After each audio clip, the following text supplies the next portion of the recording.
Bismillah. Hadirin hadirat kaum muslimin dan muslimat yang dimuliakan Allah.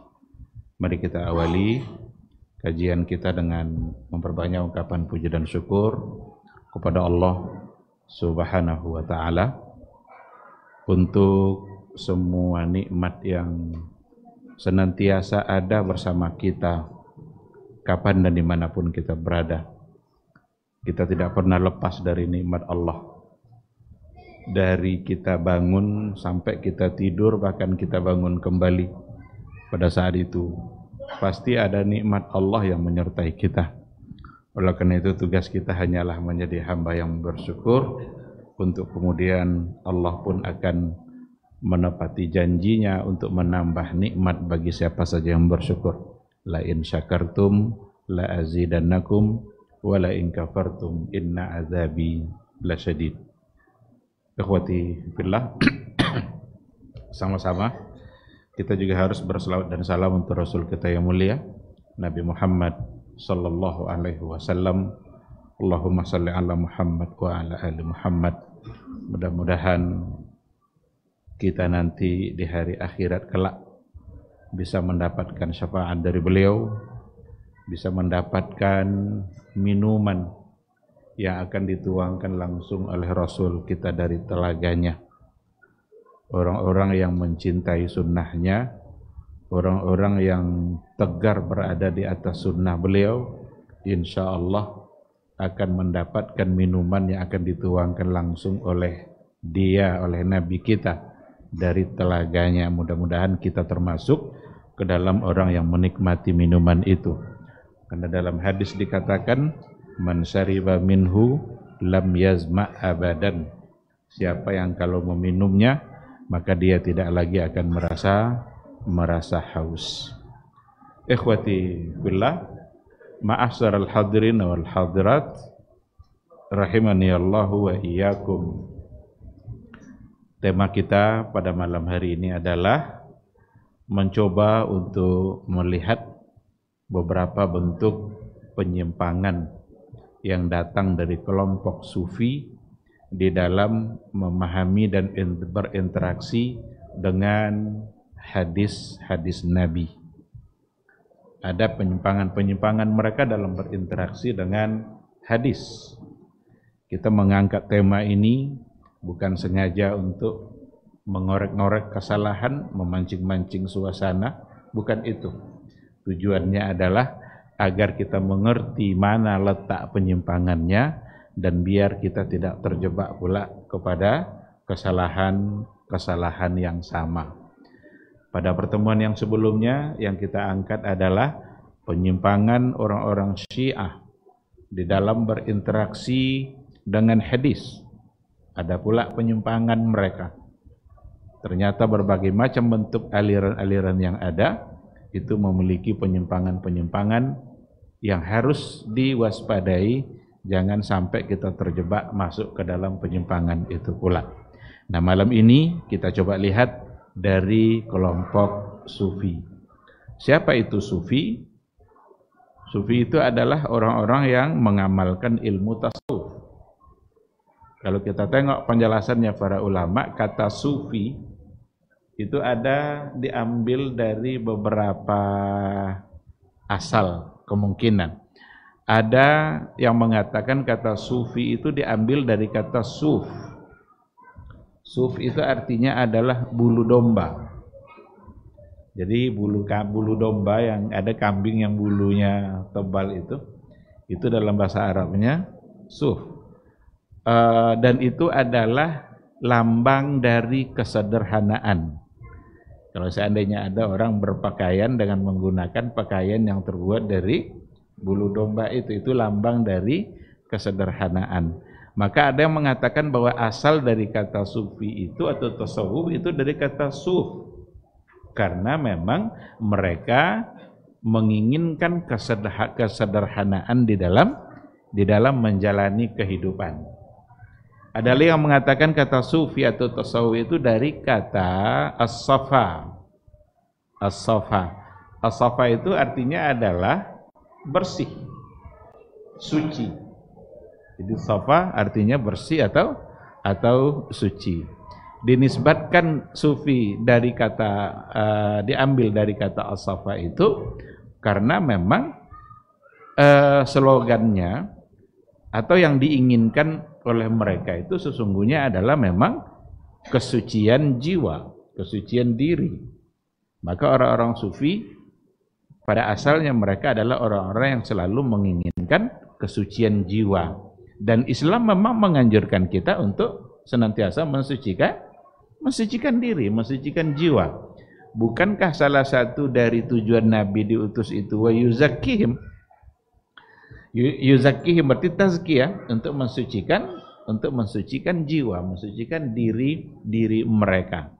Nah, itu makna dari kata sufi atau tasawuf, asal katanya dikatakan oleh para ulama seperti itu.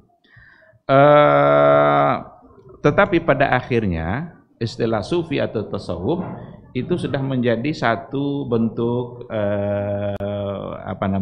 aliran dalam beragama, di mana memang mereka memiliki ciri-ciri atau karakter atau kriteria yang berbeda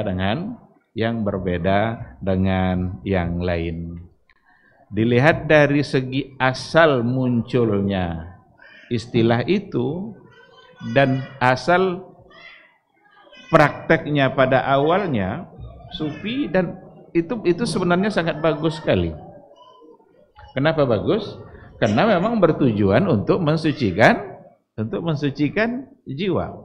Maka disebut-sebutlah orang-orang seperti Al-Hasanul Basri itu sufi. Fudail bin Iyad itu adalah sufi. Al-Karhi itu adalah sufi. Disebut-sebut mereka sebagai sufi. Dan mereka adalah ulama-ulama besar. Hasan al-Basri itu ulama besar pada masa tabi'in. Namanya Hasan. Tinggalnya di Basrah. Maka Al-Hasan al-Basri. Dilihat dari segi asalnya, dikarenakan oleh tujuannya memang adalah untuk mensucikan diri, membersihkan jiwa, tentu itu menjadi sesuatu yang baik. Namun pada perkembangannya sebagai sebuah aliran yang ada tokoh-tokohnya, dari tokoh-tokohnya itulah muncul berbagai macam bentuk kesalahan-kesalahan, dan kesalahan itu ada yang hubungannya dengan persoalan akidah, ada yang hubungannya dengan persoalan ibadah. Oleh karena itu wajar ketika kita baca pandangan para ulama tentang sufi, bagaimana ungkapan-ungkapan ulama tentang sufi itu ada dua. Ada yang memuji, ada yang mencela. Ada yang memuji, ada yang mencela.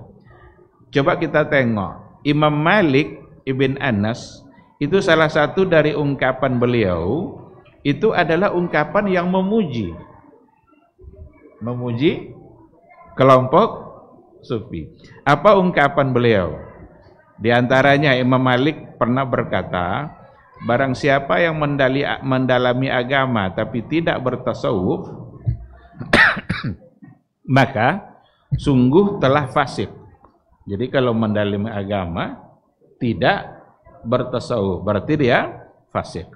Dan siapa yang bertasawuf tapi tidak pula mendalami agama, maka dia zindik. Zindik itu durhaka kepada Allah. Dan siapa yang menggabungkan keduanya, berarti mendalami agama sekaligus mendalami ilmu tasawuf, maka menurut beliau barang siapa yang menggabung keduanya, maka ia telah mewujudkan syariat Islam yang sebenarnya. Ini kapan Imam Malik? Berarti dia memuji. Imam Nawawi dalam ungkapannya juga pernah mengatakan, dan itu dalam bentuk pujian. Dalam bentuk pujian. Prinsip dasar jalan tasawuf itu ada 5, kata Imam Nawawi. Jadi prinsip dasar tasawuf itu ada 5. Bertakwa kepada Allah baik dalam keadaan sendiri maupun keadaan bersama-sama.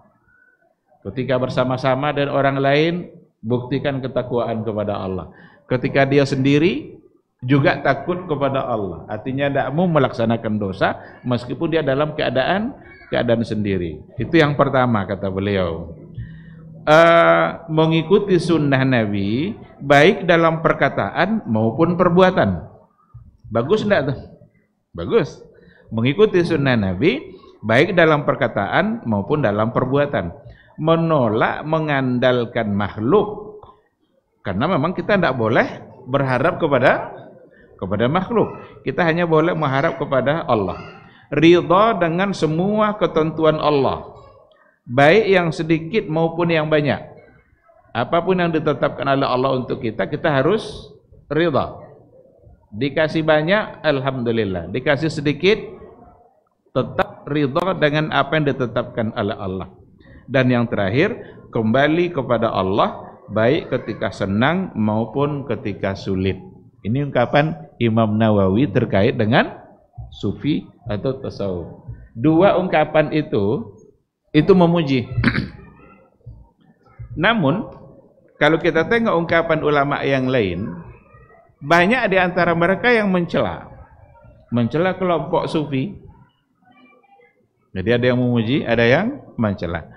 Yang mencela seperti yang dikatakan oleh Ibnu Aqil rahimahullah, beliau menyamakan antara kaum sufi dengan ahlul kalam dalam perihal merusak agama.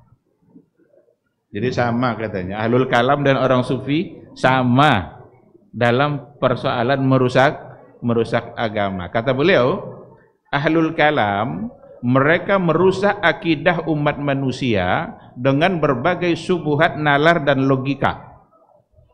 Jadi ahlul kalam merusak agama melalui syubhat pikirannya. Karena mereka berbicara tentang Allah, tentang ketuhanan melalui akal dan melalui nalar. Padahal hal-hal yang gaib tidak mungkin dibicarakan melalui nalar. Nah, sedangkan kaum sufi, ini kata Ibnu Aqil, sedangkan kaum sufi mereka merusak amaliyah yang merobohkan kaidah-kaidah dalam beragama. Jadi sama-sama merusak. Ahlul kalam merusak soal akidah, kaum sufi merusak soal amaliyah. Karena banyak amalan-amalan yang mereka lakukan yang tak sesuai dengan sunnah Rasulullah sallallahu alaihi wasallam. Lalu kata beliau, kaum sufi sangat mencintai kemalasan, bermalas-malasan, dan mendengarkan suara-suara musik. Itu hobi mereka. Bahkan zikir mereka pun pakai musik. Juga ada orang zikir pakai musik-musik yang dicontohnya sesungguhnya itu adalah kaum sufi. Zikir goyang-goyang, zikir menari-nari, itu semua bagian dari amaliyah mereka. Ini kata Ibnu Aqil. Saya hanya menukil apa yang beliau. Jadi ada sikap, ada ungkapan yang mencela. Ada panjang ungkapannya di sini. Ibnul Jauzi juga mengkritik beberapa sikap yang salah dan penyimpangan yang dilakukan oleh kaum sufi dalam ribat mereka. Menurut beliau, menurut Ibnul Jauzi, orang-orang sufi mereka betah dalam ribatnya. Ribat itu ya tempat suluk-suluk mereka itu. Ada surau-surau yang mereka tentukan itu sebagai tempat mereka bersuluk. Jadi mereka betah dalam ribatnya dengan bermalas-malasan, menganggur, membebaskan diri dari mencari rezeki dan mengulang dan memurojaah ilmu. Malas sekali. Jarang kita temukan mereka yang suka untuk memurojaah. Ini ungkapan Ibnul Jauzi. Tidak memperbanyak salat sunat dan juga tidak qiyamul lail. Ambisi dan keinginan terbesar mereka hanyalah mencari kesenangan, mendengarkan nyanyian, musik-musik dan berlebihan pada makan dan minum. Bahkan menurut Ibnul Jauzi, celaan tersebut tidak hanya ditujukan untuk orang-orang awam mereka saja, tapi juga orang-orang khawas dan orang-orang khusus pada pembimbing yang sudah menjadi pembimbing di kalangan mereka. Jadi ada ungkapan. Ada dua ungkapan yang kita tengok. Ada yang memuji, ada yang mencela. dua ungkapan ini sesungguhnya tidaklah bertentangan. Imam Malik memuji karena memang dia memandang dari sisi sejarah awal munculnya tasawuf yang memang tujuannya adalah untuk membersihkan jiwa, mensucikan hati, menjauhi sifat-sifat yang tidak baik, tidak boleh sombong, tidak boleh angkuh. Kan itu intinya agar kita bisa membersihkan jiwa. Imam Malik memandang dari sisi itu. Maka dia memandang penting. Sementara Ibnul Jauzi, Ibnu Aqil, kenapa dalam ungkapannya seperti yang tadi itu? Ya tentu saja beliau juga memandang dari sisi yang berbeda dan berdasarkan fakta di lapangan yang terjadi pada kelompok orang-orang sufi itu sendiri, di mana mereka hanya sibuk dengan zikirnya saja, tidak memperbanyak bacaan Qur'annya, tidak memperbanyak amal-amal sunnahnya. Kadang-kadang hanya sibuk dengan zikir sampai 10.000 kali, sampai 20.000 kali, itu saja menghabiskan waktunya itu. Yang kadang-kadang zikirnya itu entah zikir yang diajarkan oleh Nabi atau tidak. Karena masing-masing kelompok sufi dia punya zikir-zikirnya yang ditalkinkan oleh gurunya kepada muridnya. Bahkan ada di antara zikir itu belum boleh diucapkan dulu kecuali kalau sudah diajarkan, kalau sudah diambil secara langsung dari gurunya. Dan itu yang diulang-ulang. Nah, Ibnul Jauzi ketika dia melihat dari sisi itu, maka yang muncul dari dia adalah ungkapan-ungkapan yang dia mencela atau tidak setuju dengan perbuatan orang-orang sufi atau orang-orang tasawuf. Ditambah dengan berbagai macam bentuk penyimpangan-penyimpangan yang datang dari orang-orang sufi yang memang banyak sekali dalam soal akidah umpamanya, seperti al-hulul wal ittihad. Hulul itu menyatunya Allah dengan makhluk. Itu yang diyakini oleh Al-Hallaj, yang pada akhirnya dia dibunuh oleh khalifah. Ada pula orang-orang sufi yang bangga, coba dia rela untuk dibunuh demi mempertahankan kebenaran. Nah, dia anggapnya itu sebagai mempertahankan sebuah kebenaran. Padahal dia dibunuh karena penyimpangan akidahnya, akidah yang menyesatkan. Wihdatul wujud yang datang dari Ibnu Arabi umpamanya. Itu juga salah satu dari bentuk penyimpangan. Wihdatul wujud, kesatuan yang ada. Yang ada ini sesungguhnya hakikatnya adalah satu. Hakikatnya adalah satu, yaitu Allah. Kalau hulul wal ittihad, Allah bisa menyatu dengan makhluknya. Bahkan Al-Hallaj sendiri mengatakan ketika dia buka jubahnya begini, ada Allah dalam jubah dia. Karena Allah sudah menyatu pada diri dia. Berarti dia pada saat dia sholat sesungguhnya dia mengatakan dia yang menyembah, dia juga yang disembah karena sudah menyatu. Ini berbagai macam bentuk penyimpangan dari sisi akidah. Ada juga di antaranya penyimpangan dalam soal ibadah, umpamanya dalam zikir. Salah satu dari bentuk penyimpangannya adalah membagi-bagi zikir itu kepada 3. Ada zikir awam, zikir orang umum. Kita ini awam ini, kita ini orang-orang umum semua, orang-orang syariat. Apa zikir umum itu? La ilaha illallah. Itu zikir umum itu. Itu belum khusus. Nanti kalau sudah zikir khususnya adalah tinggal menyebut lafaz Allah. Allah, Allah, Allah. Lafaz itu aja. Tidak ada lagi la ilaha illallah.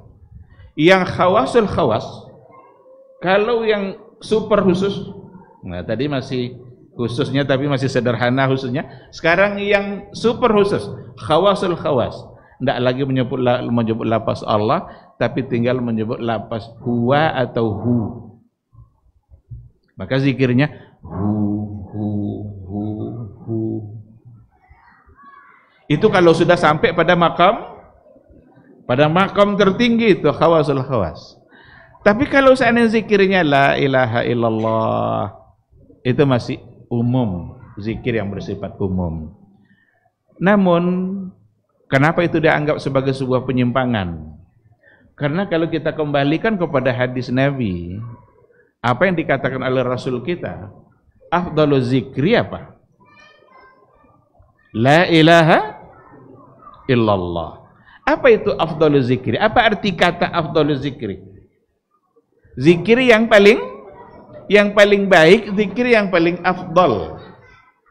Afdalu zikri. Zikir yang paling afdal itu adalah la ilaha illallah. Dan tidak pernah Nabi menempatkan ini sebagai zikir awam hanya untuk orang-orang biasa. Siapa saja di antara kita, kalau seandainya berzikir dengan mengucapkan la ilaha illallah, itulah zikir yang paling afdal. Sekarang ditempatkan oleh orang sufi, itu menjadi zikir umum, zikir biasa. Dan yang lebih afdal berarti adalah Allah dengan hu. Allah, Allah, Allah.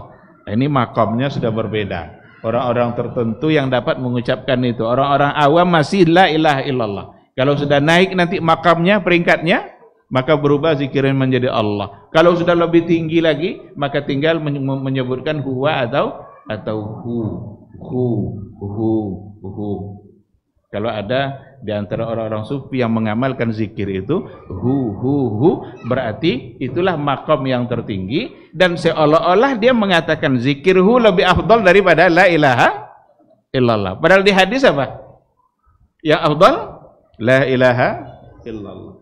Berarti di cancel yang afdal oleh Nabi, di cancelnya menjadi zikir biasa saja, berubah yang afdal itu menjadi lafaz Allah saja atau lafaz huwa. Padahal zikir dalam menyebut hanya sekedar menyebut nama Allah, zikir dengan lafaz mufrad itu sesungguhnya belumlah disebut dengan zikir. Kenapa tidak?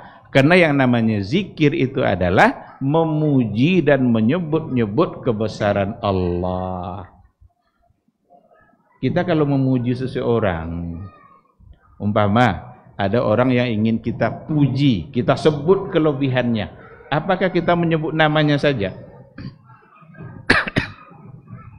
Umpama nama Ahmad, kita ingin memuji dan berzikir mengingat kebaikan dan kelebihannya, apakah sekadar kita sebut saja Ahmad, Ahmad, Ahmad, jadi itu? Nah, tapi kita sebut kelebihannya. Apa kelebihannya?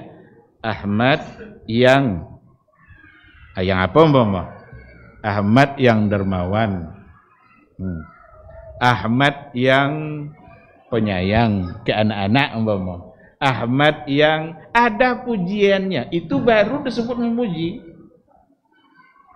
Maka kalau kita tengok bagaimana zikir memuji Allah, itu selalu ada pujian, baik di awal maupun di akhir. Di awal umpamanya subhanallah, ada subhannya, maha suci Allah. Maha suci Allah inilah yang membuat kita berarti mengagungkan Allah. Atau pujiannya ada di ujung, Allahu Akbar, Allahu la ilaha illa huwa, Allahu samad, la ilaha illallah. Jadi setiap ada zikir menyebut nama Allah, selalu ada pujiannya, baik di awal, sebelumnya atau sesudah. Itu yang zikir. Ketika itulah berarti kita sedang mengagungkan dan memuji Allah. Tapi kalau sekedar menyebut Allah, apalagi kalau sekedar huwa atau hu. Huwa itu apa artinya? Dia. Ini huwa ini bukan nama Allah. Huwa itu dhamir yang artinya dia. Baru huwa itu dimaknai Allah kalau ada kata sesudahnya. Umpama huwallahu allazi la ilaha illa, itu baru, maka huwa di situ maksudnya adalah Allah. Tapi kalau huwa secara tersendiri bukan menyebut Allah, karena huwa itu sendiri artinya bukanlah Allah. Jangankan pujiannya lagi yang ada, nama Allah pun tidak disebut, tidak disebut. Nah, oleh karena itu, ikhwati fillah, ini salah satu dari bentuk penyimpangan di dalam beribadah yang terjadi di kalangan orang-orang sufi. Nah, oleh karena itu dalam masalah zikir itu kan ibadah. Dan kita kalau seandainya beribadah, tentu kita merujuk kepada panduan ibadah kita, yaitu Rasulullah Sallallahu Alaihi Wasallam. Kalau seandainya kita ingin berzikir, maka perlu kita lihat mana zikir-zikir yang diajarkan oleh Rasulullah Sallallahu Alaihi Wasallam. Itulah yang paling tepat untuk kita, amalkan. Biar tidak nanti capek-capek kita melaksanakannya, jangan-jangan tak ada satupun yang diterima oleh Allah karena kita tidak melaksanakan sesuai dengan yang diajarkan. Habis waktu kita berzikir, tapi ternyata kita sesungguhnya tidak sedang berzikir, kita hanya sekedar menghabiskan waktu. Masuk waktu. Baik, kita jawab dulu suara azan insyaallah. Nanti setelah itu baru kita lihat beberapa bentuk penyimpangan dalam tasawuf.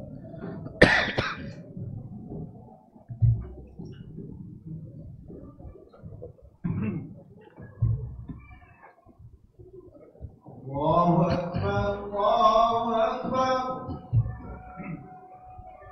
Allahu Akbar, Allahu Akbar. Asyhadu an la ilaha illallah.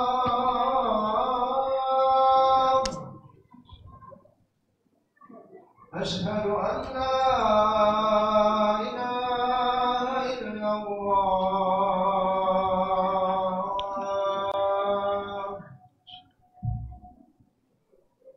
أشهد أن محمد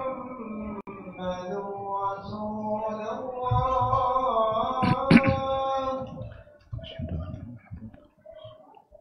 أشهد أن محمد رسول الله.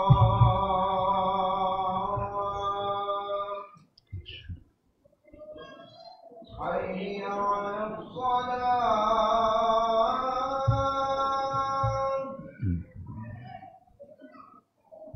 حي على الصلاة.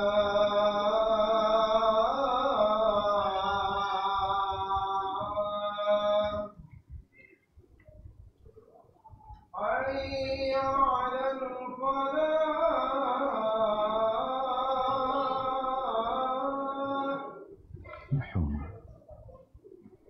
حي على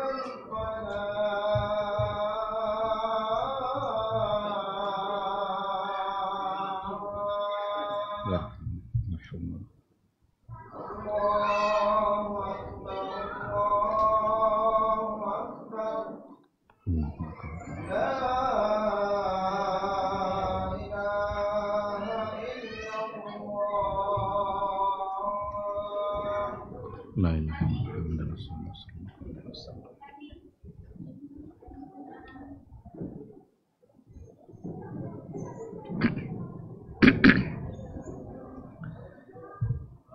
Bismillahirrahmanirrahim. Alhamdulillah wassalatu wassalamu ala Rasulillah wa ala alihi wa sahbihi wa mawala. Ikhwati fillah, ma'asyaral hadirin wal hadirat rahimanillahu wa iyyakum. Kita lanjutkan sedikit materi kita. Sekarang kita coba lihat beberapa penyimpangan kelompok sufi di dalam berinteraksi dengan hadis. Dan ini bisa kita dapatkan dalam berbagai buku-buku yang berbicara tentang sufi. Salah satu dari bukunya itu ditulis oleh Syekh Abdurrahman Abdul Khaliq. Judulnya adalah Al-Fikrus Sufi fi Dawi Al-Kitabi was Sunnah. Al-Fikrus Sufi, pemikiran sufi fi Dawi Al-Kitabi was Sunnah, dalam perspektif Al-Quran dan Sunnah. Di situ beliau menyampaikan banyak hal yang terkait dengan penyimpangan. Di antaranya, yang pertama, penyimpangan Syiah adalah bukan Syiah, sufi dalam berinteraksi dengan hadis apa yang diistilahkan dengan al-kashfu wal mukasyafah. Ada al-kasaf, kasaf. Kalau dengar nanti orang bilang kasaf, itu dari kasyafa yaksifu kasfan. Al-kasfu au al-mukasyafah. Itu artinya di antara maknanya al-kasfu itu dalam pandangan kelompok sufi adalah kemampuan mereka di dalam melihat sesuatu yang bersifat gaib dan perkara-perkara yang tersembunyi yang ada di balik hijab. Ini saja sebenarnya sudah nampak di situ penyimpangannya. Jadi tidak ada lagi yang tersembunyi ketika orang-orang sufi, orang-orang tarikat, orang-orang tasawuf itu sudah sampai pada makamnya. Itu ada namanya al-kashf. Terbuka hijab sehingga mereka bisa mengetahui hal-hal yang gaib, hal-hal yang tersembunyi. Padahal kalau kita tengok ayat-ayat Al-Quran, Allah sendiri yang bilang, la ya'lamul ghaiba illa Allah. Nggak ada yang tahu yang gaib kecuali hanya Allah saja. Indahu mafatihul ghaibi la ya'lamuha illa huwa. Jadi kunci-kunci yang gaib itu tidak ada yang mengetahuinya kecuali hanya Allah. Sementara orang-orang sufi dengan makam yang mereka sudah sampai ke situ menganggap mereka memiliki mukasyafah atau al-kashfu, kasyaf. Terbukalah baginya hijab-hijab, tidak ada lagi yang tertutup dalam pandangannya. Mereka bisa mengetahui apa-apa yang sesungguhnya itu adalah dalam ilmu gaib, dalam ilmunya Allah Subhanahu wa ta'ala. Apa contoh kasyaf mereka itu? Ada di antara mereka yang mengaku-ngaku bisa naik sampai ke langit sana. Ada di antara mereka yang mengaku bisa dia Isra Mi'raj 70 kali saya semalam. Nabi berapa kali Isra Mi'raj? Sekali seumur hidup. Kalau mereka bisa kapan saja dia mau. Nabi pun ketika Isra Mi'raj tidak pernah dia mengaku-ngaku mengetahui yang gaib kecuali setelah Allah yang memberitahukan. Diperlihatkanlah kepada Nabi kita banyak hal. Orang-orang yang akan dihukum di neraka nanti, pemakan riba begini hukumannya. Orang yang suka berzina begini hukumannya.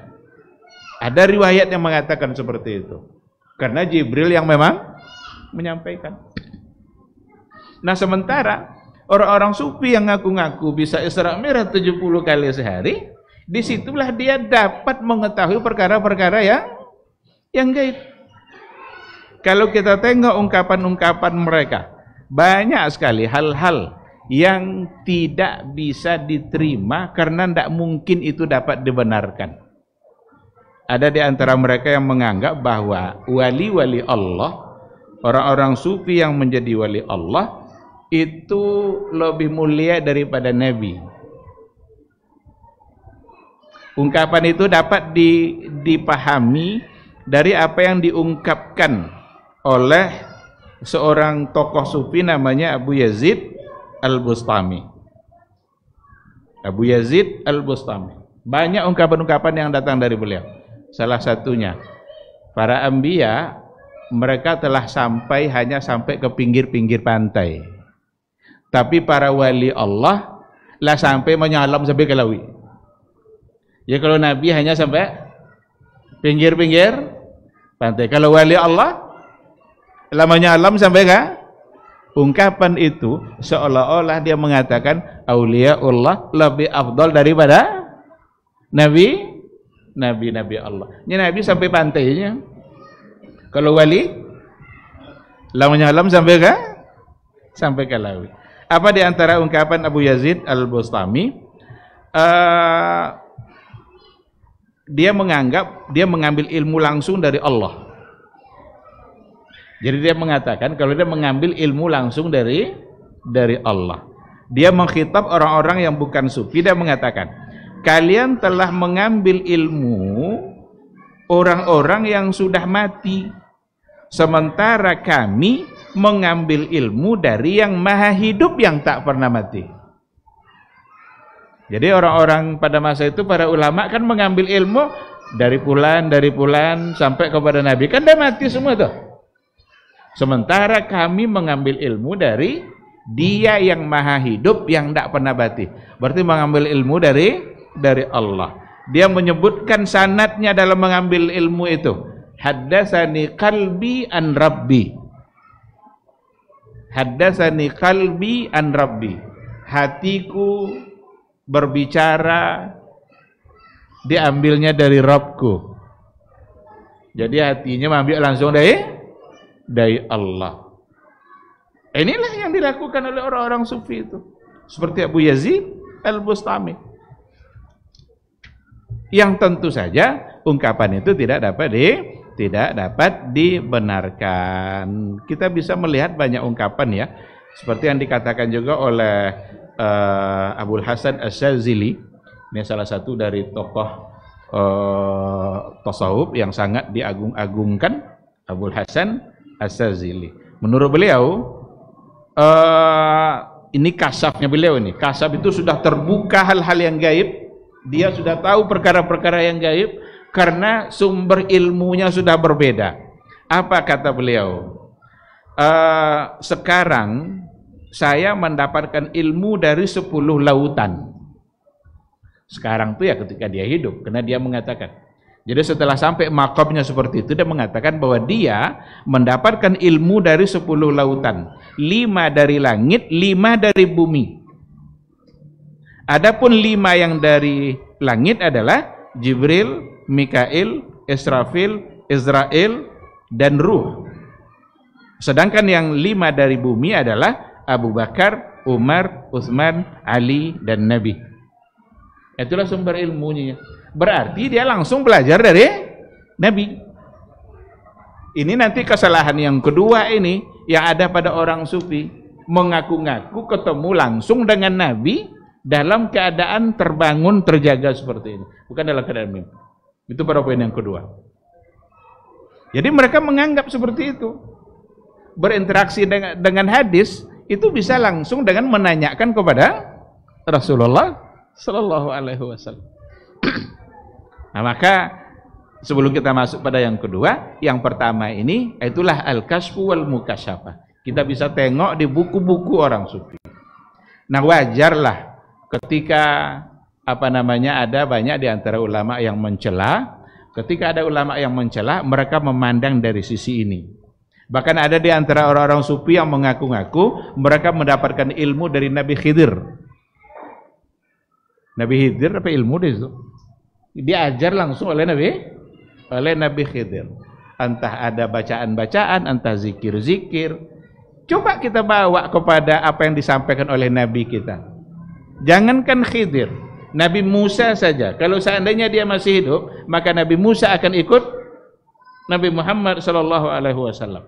Nah, oleh karena itu, kalau ada orang yang ngaku-ngaku mendapatkan satu amalan dari Nabi Khidir umpamanya, atau langsung didapat dari Nabi melalui mimpi, ada satu amalan baru, wajib ditolak. Karena amalan itu sudah sempurna disampaikan oleh Nabi. Kan syariat sudah sempurna. Al-yauma akmaltu lakum dinakum wa atmamtu alaikum ni'mati wa raditu lakum al-islam dinan. Tidak ada lagi cerita untuk menambah-nambah agama, walaupun katanya dari Nabi Khidir. Jika diajarkan, umpamanya kalian mesti baca ini sekian ribu kali, waktunya ini, berarti itu sudah menjadi satu ketentuan ibadah yang hanya boleh Nabi yang melakukan itu. Dan sementara Nabi kita sudah wafat.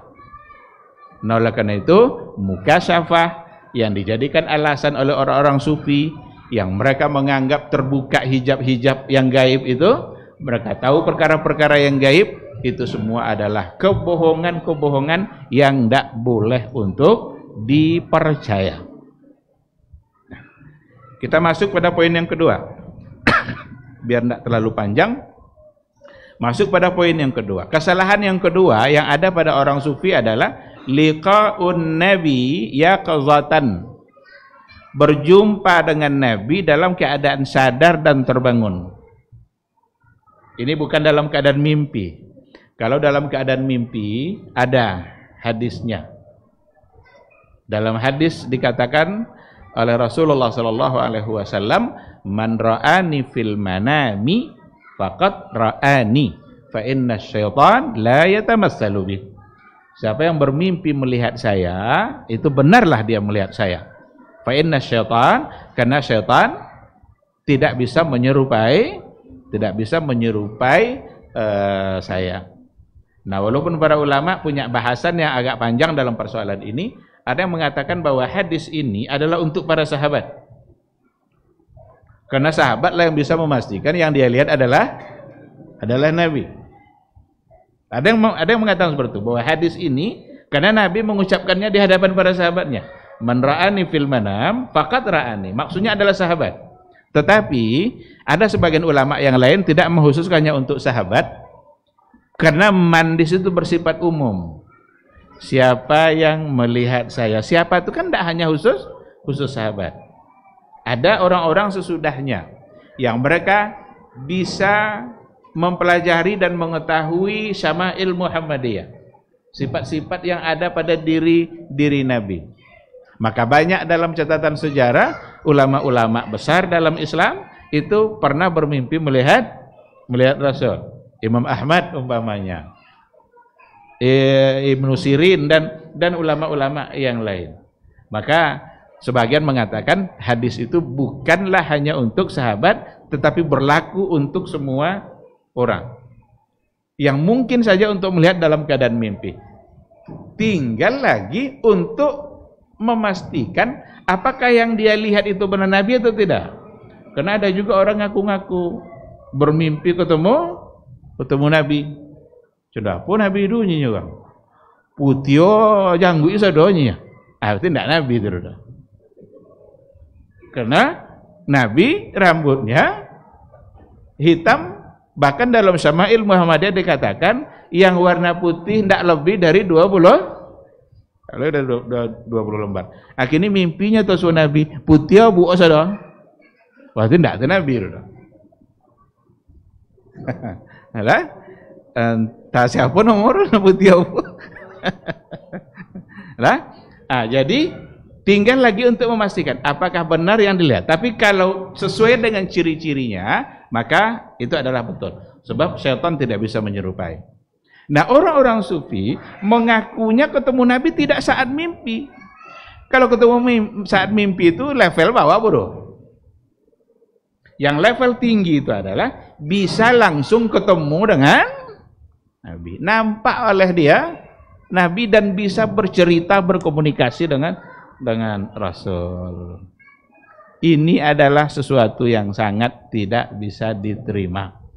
Kenapa demikian?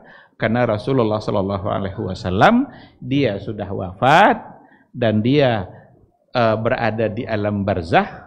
Karena alam barzah ketika sudah masuk ke alam barzah tak akan pernah lagi kembali ke alam yang sebelumnya.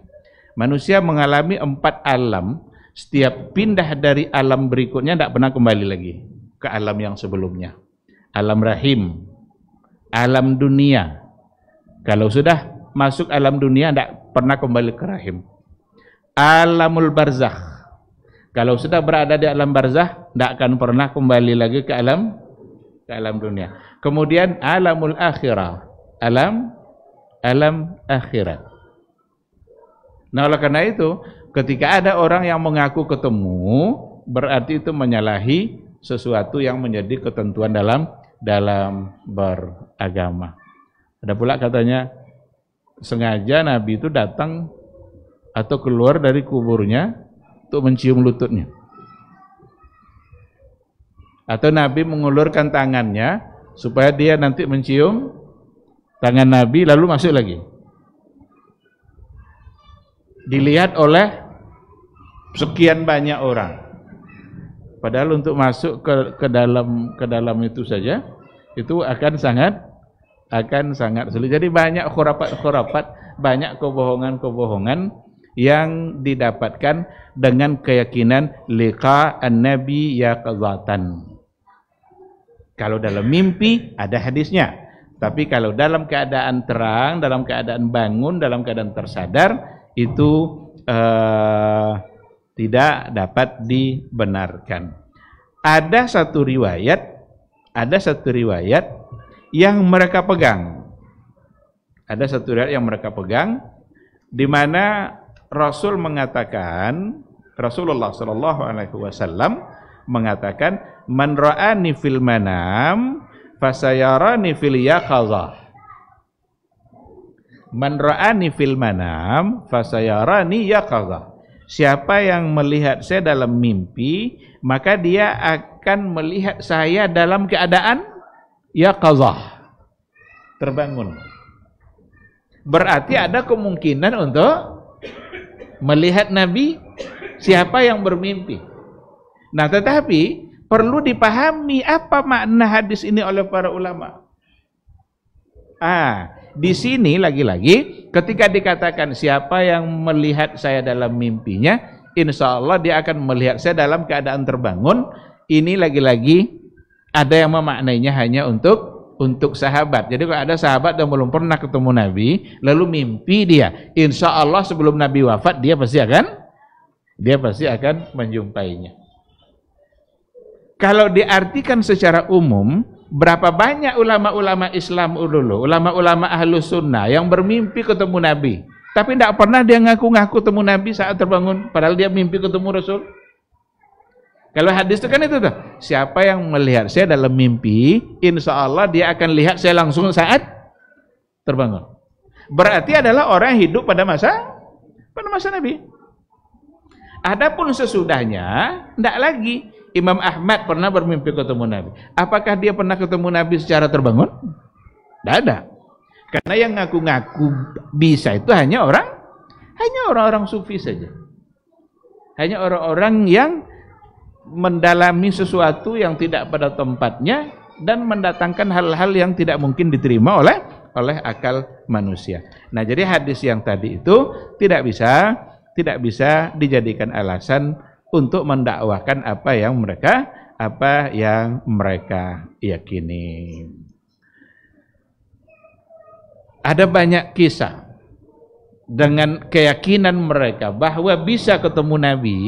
Ada di antara orang-orang sufi dalam referensi itu mengatakan, kalau seandainya mereka ingin mengetahui apakah hadis ini sahih atau tidak, mereka tinggal datang saja ke kubur Nabi lalu bertanya. Ditanyanya, ya Rasul, ini sahih atau tidak sahih? Apa jawaban Nabi nanti? Itulah yang akan dipegangnya. Seandainya ulama-ulama hadis sebelumnya sudah menyatakan bahwa hadis itu sebagai hadis yang dhaif, tapi hasil jawaban dia ketemu Nabi, Nabi bilang sahih, itu yang dipegang. Ini luar biasa rusaknya ini. Ini menghilangkan fungsi ilmu mustalah hadis yang selama ini sudah berjibaku para ulama hadis untuk merumuskannya. Tidak ada guna oleh ilmu mustalah hadis itu. Kok nak tentu hadis itu sahih atau tidak? Datang ke Nabi tanya langsung. Oh, jawaban Nabi ini sahih katanya. Itulah yang harus dipegang. Walaupun hadis itu oleh ulama hadis ternyata adalah hadisnya palsu atau dhaif.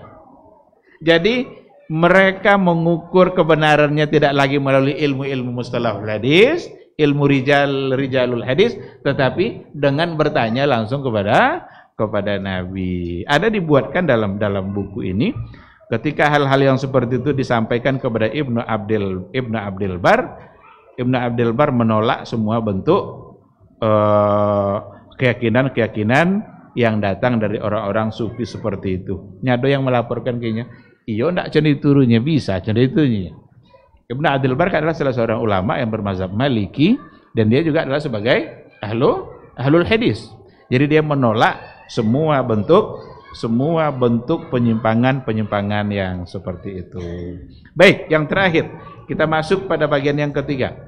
Di antara penyimpangan orang-orang sufi adalah berpegang kepada hadis-hadis dhaif palsu. dan dusta. Apa contohnya? Banyak sekali. Di antara contohnya adalah tentang hadis Nur Muhammad. Ini yang viral-viral yang diheboh-hebohkan oleh orang sekarang itu, hadis tentang Nur Muhammad. Ini oleh orang sufi, ini sangat dipegang. Apa hadisnya? Itu satu riwayat di mana Jabir bertanya kepada Rasul. Apa pertanyaan Jabir, ya Rasulullah? Ma awwalu ma khalaqallah. Apa yang pertama kali yang diciptakan oleh Allah? Rasul menjawab dalam riwayat itu, awwalu ma khalaqallah nur nabiyika ya Jabir. Yang pertama kali yang diciptakan oleh Allah adalah nur nabiyik, cahaya nabimu, wahai Jabir. Jadi Nur Muhammad itu adalah makhluk pertama yang diciptakan oleh Allah berdasarkan kepada hadis yang dipegang oleh orang sufi, tapi hadisnya palsu, nggak jelas datang dari mana, la aslalahu. Menyebut nama Jabir tetapi tak diketahui yang ngambil dari Jabir siapa, jadi nggak bisa dipakai. Biasanya untuk menentukan sahih tidak sahih hadis ada dua cara. Ada sahih dari sisi sanad, ada sahih dari sisi matan. Kalau sahih dari sisi sanad, itulah yang tadi itu, la aslallahu, tidak jelas siapa sumbernya, yang ngambil dari Jabir siapa. Yang ada hanya nama Jabir, Jabir yang bertanya. Tapi yang ngambil dari Jabir, nggak ada. Nah sementara kalau kita tengok dari sisi matan, salah satu dari hadis itu akan disebut tertolak, palsu, maudhu', dhaif ketika bertentangan dengan Al-Quran dan dengan hadis yang sahih. Maka ada hadis sahih yang mengatakan bahwa awwalu ma khalaqallah al-qalam. Yang pertama sekali yang diciptakan oleh Allah adalah al-qalam, pena. Pena Allah meminta uktub maqadir al-makhluqat. Tulislah semua takdir makhluk. Bahkan khalaqallahul qalam 50,000 aman qabla khalqis samawati wal ard. 50.000 tahun sebelum diciptakan langit bumi, Allah ciptakan al-qalam. Itu yang pertama. Dan itu hadis yang sahih. Nah, ketika bertentangan dengan hadis yang sahih, maka yang ini pasti akan tertolak. Ini sanadnya nggak jelas, bertentangan dengan hadis yang sahih, dan membuat kedudukan Nabi Muhammad berbeda dengan manusia yang lain. Seolah-olah Nabi Muhammad tidak dilahirkan seperti layaknya manusia biasa. Padahal dalam catatan sejarah, ayahnya bernama Abdullah, ibunya bernama Aminah, hamil, mengandung, lalu kemudian melahirkan. Lalu mana kalau dikatakan Muhammad sallallahu alaihi wasallam terdiri atau terbuat dari cahaya? Dan Al-Quran mengatakan innama ana basyarun mislukum. Sesungguhnya saya adalah manusia biasa sama seperti kalian. Ketika dikatakan bahwa dari cahaya, itu yang pertama diciptakan oleh Allah, berarti bertentangan dengan Quran, bertentangan dengan hadis, bertentangan dengan fakta sejarah, bertentangan dengan riwayat yang sahih. Maka hadis Nur Muhammad dapat dikatakan secara pasti bahwa hadisnya tertolak. Tapi oleh orang-orang sufi, karena memang mereka biasa memakai hadis palsu, hadis ini menjadi andalan oleh mereka dan dipegang. Ini contoh pertama. Contoh kedua, ada hadis yang mereka pakai tentang kenapa semua makhluk ini diciptakan. Ada hadisnya, ada riwayatnya. Dikatakan dalam satu riwayat, laulaka ma khalaqallahu arsyan wala kursiyan wala ardan wala samaan wala syamsan wala qamar. Jadi kalau bukan karena kamu wahai Muhammad, tidak akan diciptakan oleh Allah itu arsy, kursi, langit, bumi, matahari, bulan. Bahkan Allah tidak akan ciptakan Adam kalau bukan karena kami. Seolah-olah makhluk ini diciptakan oleh Allah adalah untuk Nabi Muhammad. Padahal manusia dan jin diciptakan oleh Allah untuk wa ma khalaqtul jinna wal insa illa liya'budun. Disinilah datangnya, inilah sumber dari hulunya mereka terhadap Nabi Muhammad sallallahu alaihi wasallam. Jadi mereka bersifat hulu, bersifat berlebih-lebihan, menempatkan Nabi kita Nabi Muhammad sallallahu alaihi wasallam tidak lagi pada posisi yang sesungguhnya, tetapi dia sudah disematkan padanya dan dia sudah memiliki unsur-unsur ketuhanan. Kalaulah seandainya manusia Adam diciptakan untuk Nabi Muhammad, itu bertentangan dengan apa yang dikatakan oleh Allah, karena Allah ciptakan jin dan manusia itu sesungguhnya adalah untuk mengabdi dan menyembah Allah Subhanahu wa taala. Ma khalaqallahu arsyan wala kursiyan.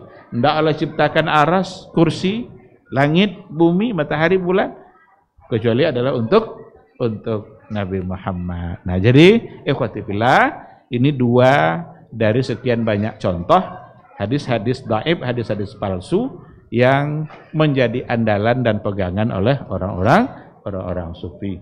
Padahal untuk mengambil sebuah hadis sebagai sumber dalam beragama, maka perlu didudukkan apakah dia sahih atau tidak. Kalau dia sudah pasti sahih, barulah boleh untuk dijadikan sebagai sumber dalam beragama. Tapi kalau tidak, maka harus ditinggalkan. Nah, saya kira ini mungkin yang menjadi bahan kajian kita pada malam hari ini. Mudah-mudahan dapat dipahami. Tidak semuanya yang tersampaikan, karena banyak hal-hal yang terkait dengan orang-orang sufi yang sudah diberikan penjelasannya oleh para ulama, khususnya tentang penyimpangannya.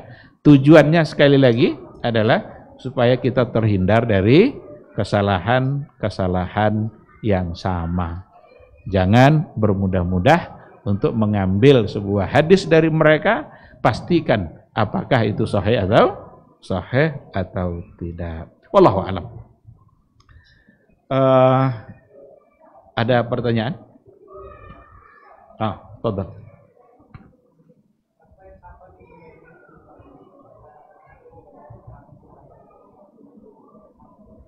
Kapan mulainya penyimpangan?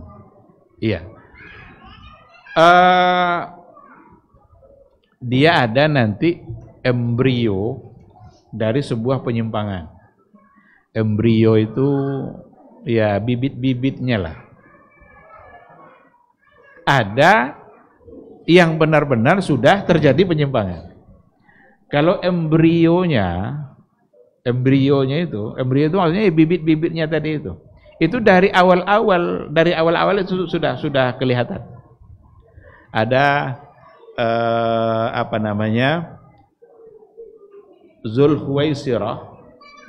Zulhuwaisirah ketika Nabi membagi-bagi harta ghanimah, harta yang diraih setelah berperang, ada namanya ghanimah, dibagi-bagilah oleh Nabi. Apa kata Zulhuwaisirah? Ya Rasulullah, i'dil. Wahai Rasul, adillah kamunya. Apa kata Rasul? Kalau dayan goyang ndak adil itu siapa? Itu kan adil lain. Ini Nabi yang membagi. Apa kata Rasul? Akan keluar dari keturunan dia orang-orang yang membaca Quran tapi tidak lewat dari tenggorokannya, tidak masuk ke hatinya. Itu gambaran dari Nabi dari Khawarij, kelompok Khawarij. Itu yang dimaksud dengan embrio. Ada lagi Nabi keluar dari rumahnya, ketemu dengan orang-orang yang berdebat-debat dia tentang takdir. Padahal masalah takdir kan tidak mungkin untuk diperdebatkan. Tidak akan selesai kalau kita perdebatkan. Apakah kalian memperdebatkan ini? Wa ana baina azhurikum. Saya masih ada di tengah-tengah kalian. Maka itu bibit namanya itu. Penyimpangan yang terjadi sesudahnya ketika datang ahlul kalam itu, ya urusannya dan yang tadi-tadi itu aja, tentang qadar, tentang kalamullah, tentang khawarij, pelaku dosa besar, itu munculnya adalah setelah hadirnya kelompok-kelompok aliran kalam yang mencoba untuk memahami agama, memahami Allah dengan konsep-konsep yang tidak lagi sesuai dengan yang diajarkan oleh Rasulullah Sallallahu Alaihi Wasallam. Adapun yang dari kelompok sufi, ya di awal kenapa Imam Malik memuji? Berarti yang terjadi pada masa Imam Malik berarti adalah orang-orang yang baik. Bahkan tidak pun perlu ada kata sufi, tidak apa-apa. Kalau memang tujuan kita adalah untuk mensucikan diri, membersihkan hati. Tidak pun ada kata sufi karena memang agama menyuruh untuk menjauhi semua sifat-sifat yang tercela, menghiasi diri kita dengan sifat-sifat yang baik. Amalkanlah itu semua. Nah, tetapi sebagai sebuah aliran yang ada tokoh-tokohnya, tentu mereka mendatangkan sesuatu yang ternyata itu berbeda dengan al-haq yang dibawa oleh Rasulullah Sallallahu Alaihi Wasallam. Terus berkembang sampai pada masa kita akan semakin banyak kesalahannya. Apa contohnya? Kalau dulu yang paling sering kita mendengarkan mereka ketemu Nabi kan? Kini enggak lah. Enggak sekedar jumpa Nabi sekarang. Mereka jumpa Allah. Ada enggak nengok video itu? Kalau jumpa dalam artian ya kita sholat, dan kita sholat itu berkomunikasi dengan Allah, kita harus khusyuk. Itu enggak perlu jalan dulu. Itu dari Nabi memang sudah seperti itu. Ini enggak, bertemu dengan Allah dan mendapatkan sesuatu. Ini yang jadi persoalan.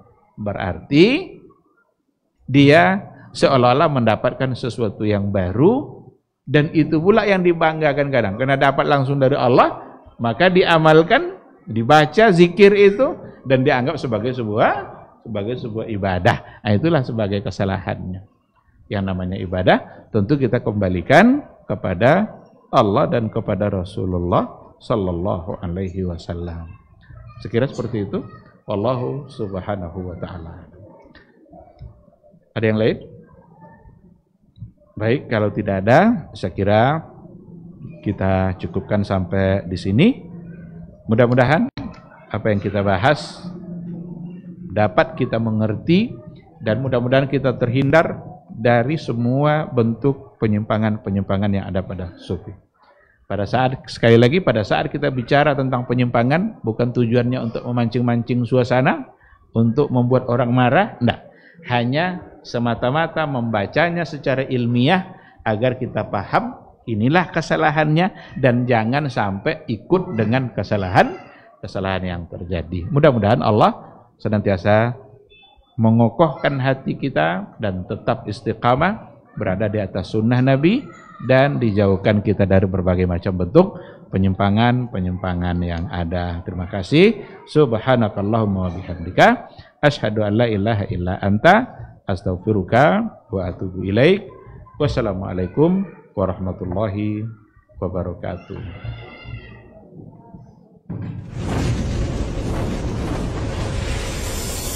Baba TV Sunnah, belajar agama baru